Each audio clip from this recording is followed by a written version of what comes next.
Hey you guys, today we were looking at Luxord's data battle. Now that I think about it, I think it's Luxord. Either way, I might switch between the two, we acknowledge it. I'm gonna say the name wrong. Let's move on. I know last time I said Larxene was the easiest fight, but this one is also pretty simple. There are two phases, though no extra attacks are added between the phases. Some of the attacks simply change slightly. How I'll cover this fight is I will just look at both phases at once, noting the difference between the two as I talk through them. I'll then look at his ultimate attack to end off the video, and oh boy, I hate his ultimate attack. It just keeps going and going and going. And the first attack we'll be looking at is a simple card attack where Luxord summons 4 cards all around Sora. These attack all at once. Blocking will negate the cards, though getting hit or dodging will cause the cards to fall to the floor. If the cards fall outside of the arena, they will disappear with a cool effect and drop somewhere else on the field. You may have noticed that the windup to this attack is his windup to reaction command game from his KH2 fight. I love the fluid motions and the cards flying around him. It just feels really good. Luxord will be open after this attack, and as long as you aren't hit, you'll have enough time to make it over to him. Luxord will always use a card to teleport away, since I don't believe he actually ever walks or moves in any way. This attack does not change during the second phase. The next attack is what I call the card pillar attack. Luxord spins his cards around him before slamming his hand towards the ground, launching him into the air with a pillar of cards flowing down below him. Cards fly out in all directions, but only 2 sets of 3 cards will actually do damage. These will be highlighted with an aura and will home in towards Sora. You can block these, though if you want to hit Luxord, you may want to dodge through and ignore them. He'll be open at the height of his jump, as well as when he comes down. Air stepping to him will be your best option to create an opening. This attack also does not change, and I swear I didn't plan it to have all these attacks that don't change in the second phase grouped up together, but it kinda works out. Luxord can also teleport around the arena, throwing cards at you. The first 2 throws are single cards that will slowly fly towards you before gaining an aura and picking up speed. The third attack still has the same slow card throw, but Luxord also throws an additional card in an arc that immediately speeds towards you. He'll then teleport, throw 1 more single card towards you before winding up with a circling card trick and throwing 3 cards at you at once. Dodging through this last attack will leave him open. No changes happen with this attack either in the second phase. The next attack has Luxord moving to the center and casting a barrier around himself. Cards will move around him, with all of them having the Roxas X symbol and 1 having a red circle.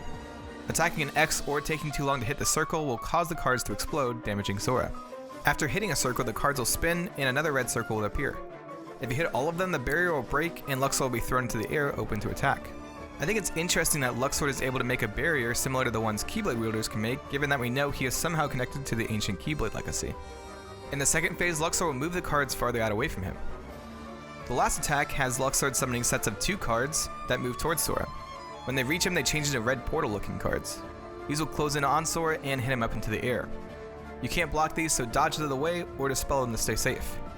To dispel these cards, you need to cast the corresponding element on them. So for the first phase, I've only seen Thunder, while in the second phase, they will alternate between Fire and Thunder from what I've seen. In the first phase, 3 sets of cards will fly towards you. If you don't dodge or dispel any of them, 3 sets of portal cards will keep hitting you up into the air. Taking away a set will take away an attack. You can see cards fall on the field if you get hit by this attack. Luxord will appear for a second after this attack, so dodge and hit his opening. I already mentioned that during the second phase, the cards will alternate between Thunder and Fire. There's also another set of cards that are spawned as well. Now let's talk about these cards on the ground. After almost every attack, cards will fall on the ground if you do not block or negate them in some way. From time to time, Luxord will teleport to the center and turn himself into a card, shuffling the other cards in the arena before placing them randomly on the field. Your job is to either find Luxord or hit all the red circles. It is easy to find these red circles since they will not turn with the camera. Keep an eye out on the ground since one of the fake cards will home in on you and explode every so often. When you hit all the red circle cards, the rest of the cards will reveal themselves and you can pick out Luxord. The rest of the cards show these warped clock hands. If there are not a lot of cards, you can easily keep track of which card is Luxord's and go straight for them when the cards appear. If you wait too long to get the Luxord or you hit the wrong card, all of the cards will explode and Sora will be thrown into the air. This is a callback to this move from KH2, where he would mix himself up with trap cards and you had to find Luxord in the shuffled cards. Finally, let's look at Luxord's ultimate attack. When his time gauge gets to a certain point, he will throw his deck of cards surrounding the arena. Also, Sora's not even phased by this, like, are you okay? Is anyone in there? Anyways, we see Luxord float into the air before changing into a card. The cards slowly descend and start to circle around the arena. Honestly, now that I look at this is a lot less intense than it seems. Luxord will appear on a card and you have to make sure you hit him and not an X. The cards will slowly close in around Sora, but if you hit Luxord 3 times, you will keep your time gauge and trigger the next row of cards to come down. Every so often the cards will all fall onto the ground and shoot upwards below Sora. This happens twice before the last 3 rows of cards all come down. These last 3 rows of cards are similar, but Luxord will flip and change to an X card. When he does appear in his open, the cards beside him will throw their X's forward like shurikens. If you dodge them, you can flip Luxord's card and move on to the next row. Hitting all 3 will leave him dazed and open to attack. Throughout this attack, making the wrong choice and flipping an X card will move you to the next row of cards, and in the final 3 rows, getting one wrong card will trigger a strong counterattack from Luxord. The cards all circle around Sora much like it does in Kingdom Hearts 2 actually. This takes a huge chunk out of your time gauge. There were a couple more things I want to touch on before the end of the video. The time gauge has a unique render for Sora, and I really like it a lot. I'm not sure if there's a full render of this in the files, but if there is, I would love to see it. I believe Luxord's render is also unique since his official render has him pondering and his cards are lowered down beside him.